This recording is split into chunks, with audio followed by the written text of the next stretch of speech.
வணக்கம். இது வந்து ஃப்ரைடே எடுத்த வீடியோ. ஃப்ரைடே வந்து கோவிலில் வந்து நாங்கள் வந்து பொங்கல்லாம் வச்சோம். அப்புறம் என்னென்னா ஃப்ரைடே அன்றைக்கி வெள்ளிக்கிழமை அன்றைக்கி நம்ம தெரு வந்து உபயம்னா தெரு இப்போ 10 நாளுமே வந்து சாமி வந்து லோக்கலில் இருக்கிற வந்து எல்லா நகருக்கும் வந்து ஒரு நாள் போவாங்க. அதனால் வெள்ளிக்கிழமை 3ஆவது நாள் வந்து நம்ம தெருவுக்கு வந்துச்சு. ஸோ அதனால் காலையிலேயே என்ன பண்ணியாச்சு, பொங்கல்லாம் வச்சு சாமிலாம் கும்பிட்டோம்.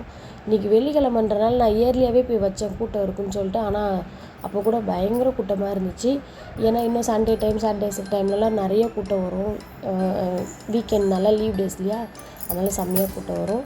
அதனால் நாங்கள் சீக்கிரமாக பொங்கல்லாம் வச்சு முடித்தாச்சு. அன்றைக்கி நைட்டு வந்து நம்ம தெருவில் வந்து சாமி வந்துச்சு. ஆமாம், எல்லா தெருவுக்கும் போகும். அப்போ 3ஆவது நாள் வந்து நம்ம தெருவுக்கு வரும். சாமிலாம்